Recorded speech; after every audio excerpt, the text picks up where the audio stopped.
Okay, this weekly update of our option trades and our optioning. So we try to have a couple of different streams of income in our retirement. We have some pension money, option income, distributions from our ETFs, and a little bit of employment income from part-time gigs. So this is our option income. And what I'm about to show you is not financial advice down here. It's just what we're doing to supplement our retirement income. But if you like this type of thing, it'd be nice if you would subscribe. So let's get going here and take a look at what we have. Okay, I wasn't doing this on a monthly basis, but I've had quite a few comments about people asking what exactly I'm trading on a week to week basis. So I decided to start doing this on a weekly basis. So I had to recalculate my spreadsheet a little bit to be broken into weeks instead of months. I'll go back here to about the 1st of November, and I sort this on the day I close the trade. Let's just go over this real quick. So the type of trade, so everything's going to be sell. I don't buy options. I only sell options. Now, when I say I don't buy options, I'll buy the option back after I sell it, but I don't buy an option from the get-go, like a Leap or something like that. So I just sell options. I basically do 2 things. I sell cash secured puts and cover calls. Basically nothing else. So anyhow, everything is gonna be a sell. I probably don't need this column. And this column here is when I open the trade. So basically when I sold the option, and when you sell an option, you pick an expiration date. These are the expiration dates that I had picked. Close is when I got out of the trade, so you don't have to wait till the expiration. You can close the trade early. You can let it expire on the expiration date, or if you want to, you can buy it back later if you felt like you've already made enough profit, you're happy with that. And I would say 90 to 95% of the time, I buy 'em back early.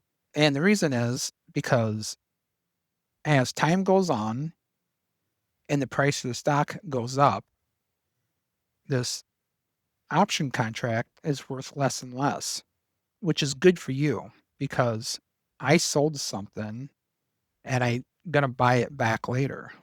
So when I buy it back, I want it to be close to nothing. Like I want it to be a zero. I want to buy it back for free. So as time goes on, the price goes down. So if you look at this example here, I sold this for 85 cents per share. And as time went on, I bought it back for 29 cents a share. And that was over 6 days. So originally it would have been a couple of weeks. But at that point, I was happy making the difference between 85 and 29, which came out to be $280 for those 5 contracts here. So this is the ticker. So we got SoFi. I sold put on QQQ, SPY. I actually sold cover calls, these ones. And then SoFi, Starbucks. So you can look at all the different tickers. That seem to be my favorites. And then the event here, I sold a cash secured put, and here I sold a couple cover calls. So mostly, I would say 80% of what I do is sell cash secured puts. And the strike price is the price of the stock that I agree to either buy the shares at or sell the shares at. If I'm selling a cash secured put, I agree to buy the stock at $27 a share. If I sell a cover call, I agree to sell the stock at $640 a share for a QQQ. So this is not a lesson on how to sell options. This is basically explaining what these columns are and a little bit of how it works, but not a tutorial. And the quantity is how many contracts. So one contract equals 100 shares of stock. And so I sold 5 contracts here, 2 here, like 1 down here. So depending on the price of the stock will depend on how many contracts I sell because over here you can see how much collateral is required. So for one contract of SoFi here, it would have been $2,700. $27 times 100 is 2,700. So times 5, 13,500. That means you got to have $13,500 sitting in your brokerage account in order to do a cash secured put. But the good news is this cash is sitting there, it's earning interest of about, let's say 4% or 3.5, 4%, whatever the interest is right now. So going back to this column, so when I sold the cash secured put, I sold it for 85 cents per share. And then later I explained I bought it back for 29. As soon as I sold it, I earned 85 cents a share. I got that money right away. I didn't have to wait for it. I got it. They put it in my account and I was happy. Later, 6 days later, the price had gone down, which is good for me of the contract. So I don't want the price of the stock to go down. I want the price of the options contract to go down because I sold it for 85 and I have to buy it back later. All right. So buy low, sell high. So when it got down to 29, I bought it back. And so when all was said and done, profit at $280. So these columns here, how many days I held it. This is how much I basically earned per day on the contract. This is the return of capital. So I earned 2.07% of the 13,500. And if I could do this continuously through the whole year, I would have earned 126% on that contract. And I mean, that's pretty good.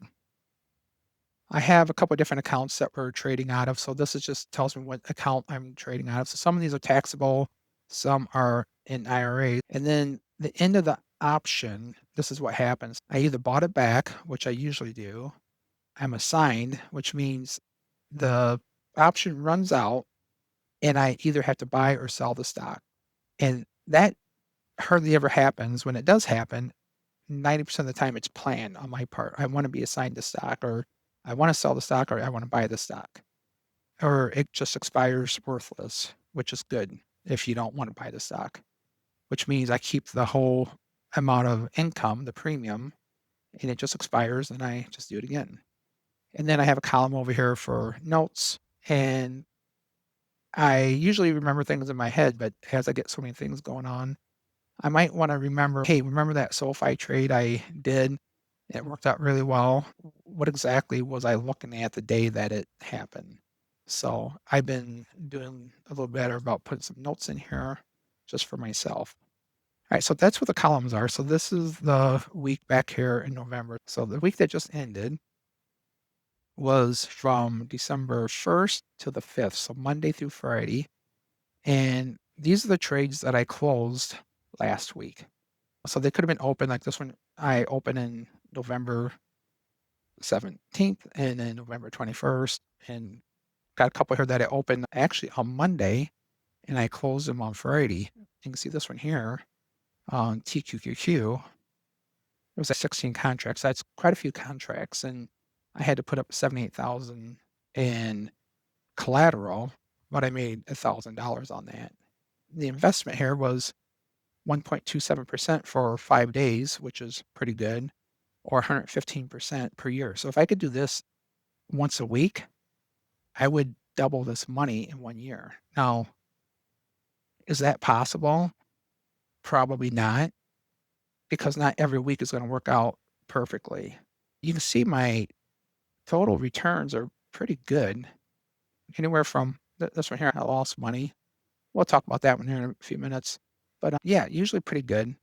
And some of these are a little bit more riskier than others. And I don't mean risk it like I'm going to lose my money. Riskier where I might get assigned the shares at a price I prefer not to, but it's okay if I do. So everything I do, I'm okay with the end result. So if you pick a fight and get beat up, you should have known that before you start the fight. That's a bad analogy. So when I make a trade, I look at the worst case scenario. And usually I'm okay with the worst case scenario.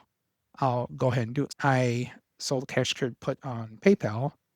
And the worst case scenario is that PayPal would go down quite a bit and I might lose money. So let's just look at this week and then we'll go back and answer a few questions here. And typically these weekly videos won't be this long, but I'm just trying to get everybody up to speed exactly how this spreadsheet works and what I'm doing. So for this past week on December 1st, I closed out a SoFi trade. Strike price was 25. Going along slow. I had it for 14 days. And what I wanted to do is I wanted to free up the money a little bit to do some other trades. So I went ahead and closed it early and made $182. And TQQQ here, I had a put for $40, which turned out to be pretty good. I sold it for $1.55 per share, 4 contracts, and bought it back at 33. And so we made $500 on this one.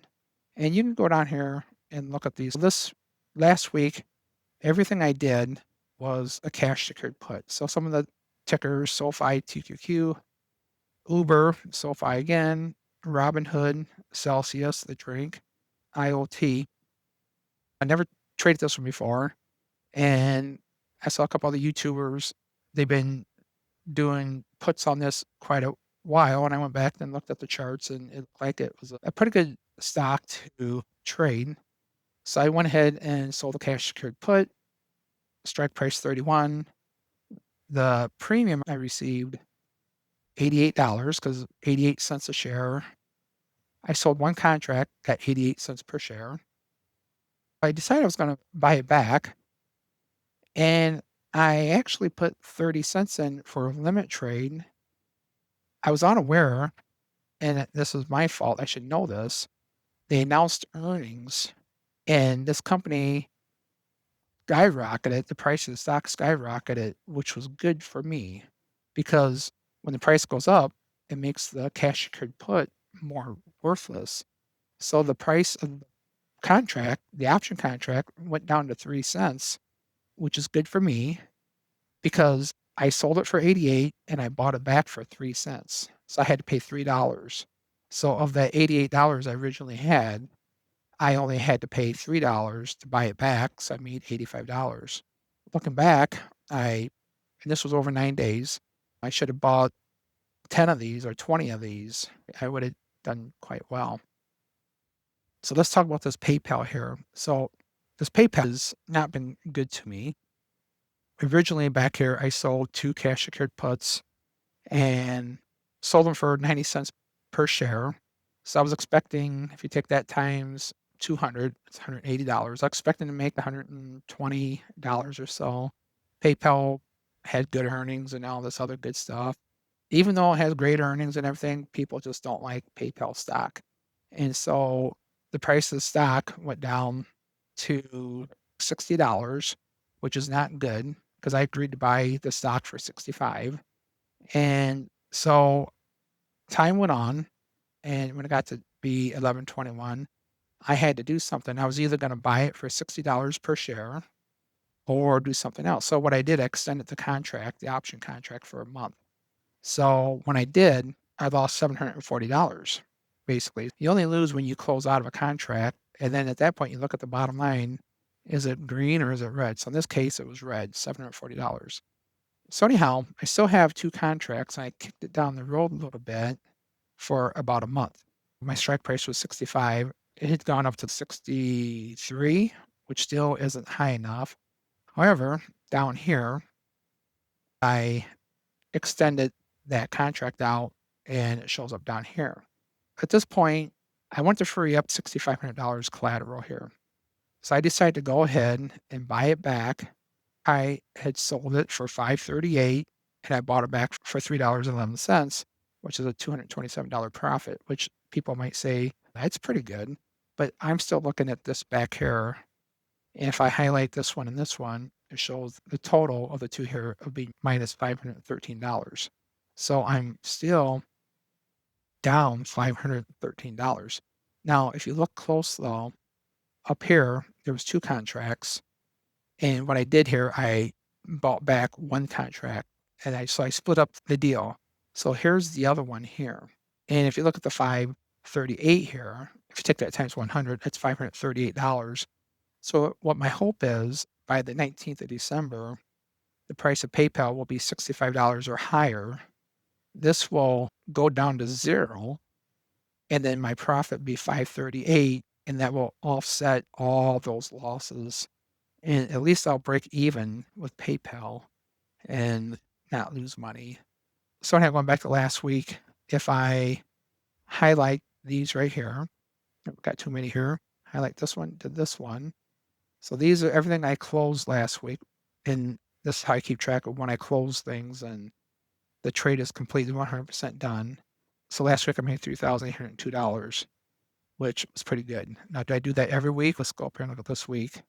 The week before, 2,400. The week before that, I made 95 because of that big loss here.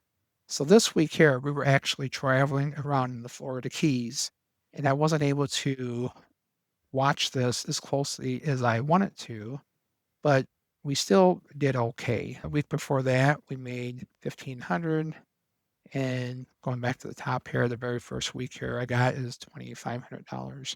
So anyhow, that brings us to next week, where all these are trades that are open. So I haven't closed these yet. They're open.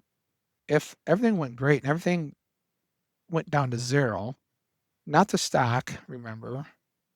I know this is confusing for new people. So this is the price of the contract. Remember, once again, I sold them. I sold this one for 538, and I want to go down as close to zero as possible. So when I buy it back, or if it expires at when it's zero, I'll make the full amount. So if this one here goes down to zero, I'll make $538. If this one here goes down to zero, I'll make 206 because there's two contracts. And same thing, this is the maximum profit I could end up with. So I already actually have all this money. I just might have to give some of it back if I close the trades early. So if all these expire, I'll make $5,400. Some people might say, heck, I would just let all these expire. Sometimes it's to your advantage to go ahead and buy it back early so you can free up the collateral because there's a better deal that's out there that you might do better with. An example of that one is this one right here, this 88 down to 3 cents. Was I going to wait till the 19th for 2 weeks to make $3? Or did I want to free up this $3,000 and maybe sell a cash secured put on SoFi and make maybe $100 or something like that? All right, one more thing I want to look at before we go here. If you made it this far, I appreciate it. So these are different accounts that I got, and people ask, like, how much collateral are you putting up total? For this week here, if you highlight all this, it's 176,000. That's wow, that's a lot of money. Not all these trades are going on at the same time. So at any single moment, it may have been a third of that. So there's this one and this one. So all these that say JT is a taxable account where I have about $60,000 that I use to do options with. So the total of those is 55,000. So I could have these 4 trades here going on at once. The profit I made from those ones was 1,700. So I can't do the math in my head that quick, but so I made $1,700 in trades that we closed this week off about $55,000 in collateral. So this is about a 3% return in 1 week. That's pretty good. Now, can I do that every single week? Maybe not. So could I do 1% return every week? I think I could, but this is not advice. I'm not telling anybody else they can do that, or your risk tolerance might be different than mine. And when you're doing these trades for the first time, you might have anxiety, you're scared, you think you're gonna lose money. And after you do a few, you get more confident and you realize you're not really gonna lose anything. The worst case is that you're gonna buy some stock. And then if you do, you wait, you either sell a cover call on that stock to get rid of it, or you just sell it. You can wait till the price goes up. You can do all kinds of things. Yeah, that's the worst thing that can happen to you. All right, we will wrap this up, and thanks for watching if you made it through this.